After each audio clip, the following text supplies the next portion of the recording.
You're wonderful. Thank you. I've worked hard to become so. I admit it. You are better than I am. Then why are you smiling? Because I know something you don't know. And what is that? I am not left-handed. Clang, clang. Ha-ha! You are amazing. I ought to be after 20 years. There's something I ought to tell you.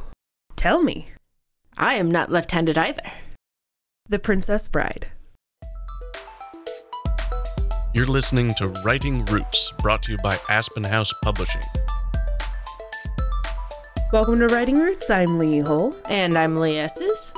The question we are covering today comes from Michaela. Thank you again for this other wonderful question. It is, how do I write a story with a plot twist and without? And, of course, we couldn't resist any opportunity to quote The Princess Bride. We wanted to talk not just about that final plot twist at the end, but small plot twists within a scene that keep the momentum moving. When it comes to a plot twist, the best thing you can do is lay the groundwork for it. If you aren't laying the groundwork for it because you don't know that it's going to happen, then it often disappoints the reader, which is why we suggest for those pantsers to do that heavy rewrite. That is what a plot twist is. It's not actually a change in anything. It is an explanation of things that are already there. It frames everything into a different perspective that you didn't have before, but everything still makes sense. So if you think of your favorite plot twist throughout history, if the rewatch of that movie wasn't as enjoyable as the first time around, it was not a good plot twist. That plot twist wasn't about, oh, by the way, it was an explanation of these weird things that we saw that we didn't quite understand yet. These kind of moments where, what just happened? I don't understand. The plot twist explains those things so that the entire story becomes a different one than you thought you were being told. You do need to beware of the bait and switch. If you have set up for a different ending and then you throw in a plot twist that doesn't make sense, it is unsatisfactory and rather a big disappointment or turnoff for the readers. If you haven't planned it ahead of time, then it's fairly easy to tell as a reader that you didn't plan it ahead of time. And that's really something that a lot of authors, especially new authors, fall into, is throwing in these bait and switch plot twists because they don't want to feel predictable. They want their story to feel original and different. But if it's not done with the correct groundwork, then it doesn't work. It feels like a betrayal rather than, ooh, this was unpredictable. It can still be unpredictable when you lay that groundwork if you do it right. Brandon Sanderson, I think, is a great example of this, of writing plot twists where you look back during a reread and go, oh, I missed all of these clues towards that plot twist. It suddenly makes so much more sense. Let's take a closer look at those clues for a moment. There are some ways that you can wield these clues to make your storytelling better. And one of the first things I want to bring up is how subtle or obvious the clue is. So your goal is for the reader to figure out the plot twist within the same chapter that you, the author, reveal it. Obviously, not every reader is going to be the same, but that's going to be the most enjoyment for your readers.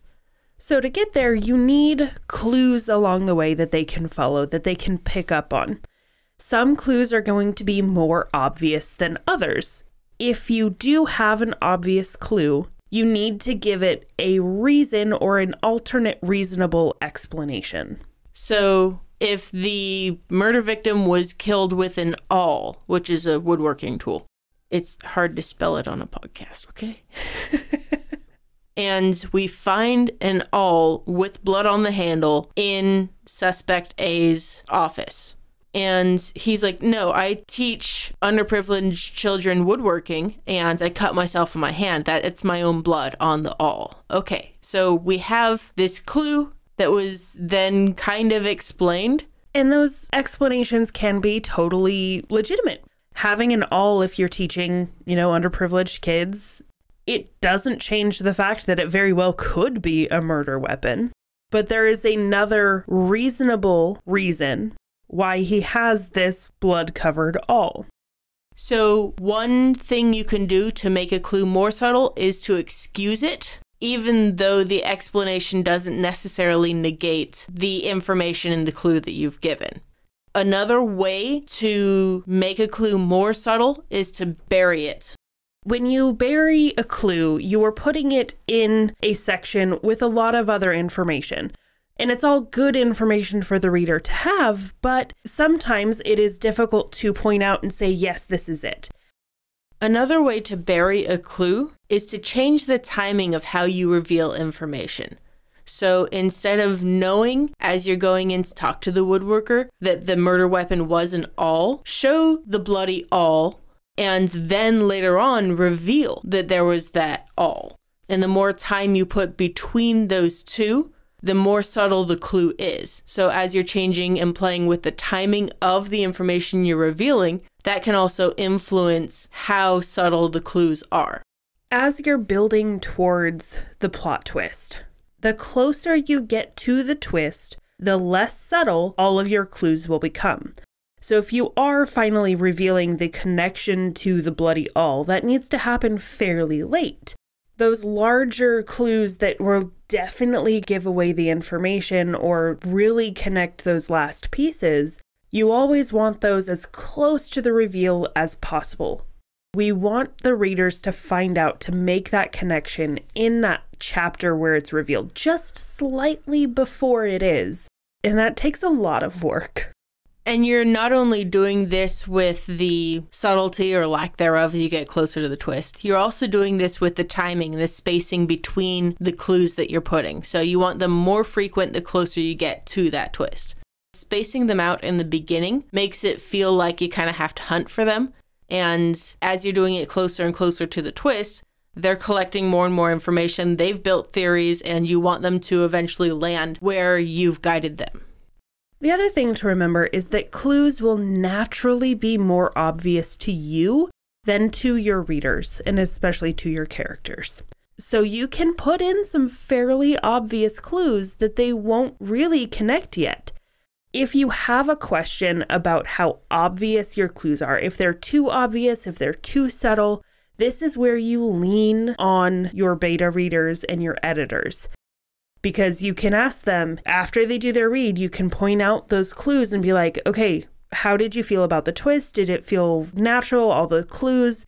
Was anything too big or too obvious? Was anything too subtle?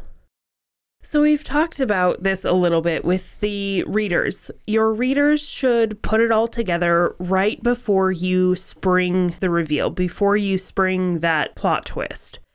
Because it makes the reader feel like all of their time and attention was worth it, that it paid off. Because right before they were able to puzzle it together, and that is an awesome feeling as a reader.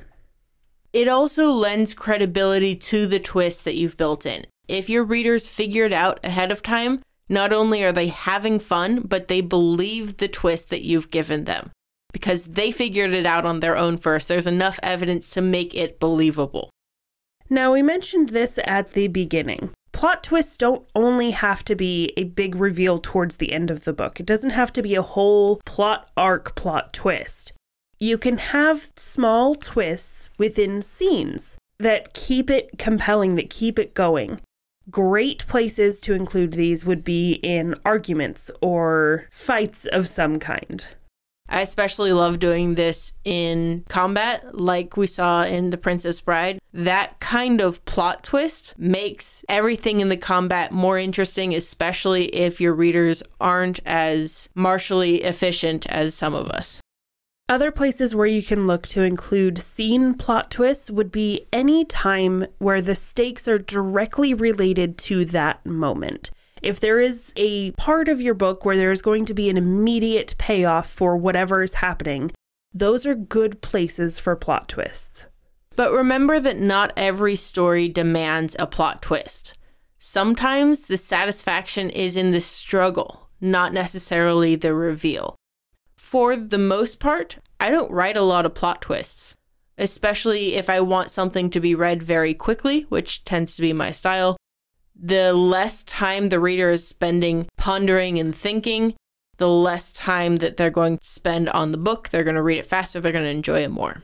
I think of all of the romance novels and romance stories out there. You look at any Hallmark movie and there are lots of books where people read them, they enjoy them so much, even though they may be formulaic, even though there may be no plot twists whatsoever, because they are looking for the happily ever after ending, or they are looking for just a fun thrill read of action. They don't really care about the intricacies of a mystery or this big political scheme that they're trying to puzzle out who's actually going for what. So maybe it's just me as a plotter, but I would say you're best off at least deciding if you want a plot twist in the story. You might not know what it is, but you can still set those clues, those groundwork pieces down as you're writing. But start out with the idea of this one's going to have a plot twist. And this one's just going to be a straightforward story where the struggle is the story. Either way, they're both a blast to write. So I advise you to, at some point in your life, write both. But for now, whatever story that you're writing, make sure you write selfishly. If you have a question or comment for our hosts or a topic you'd like us to cover, send us an email at writingroots@aspenhousepublishing.com or find us on Facebook by searching for Aspen House Publishing.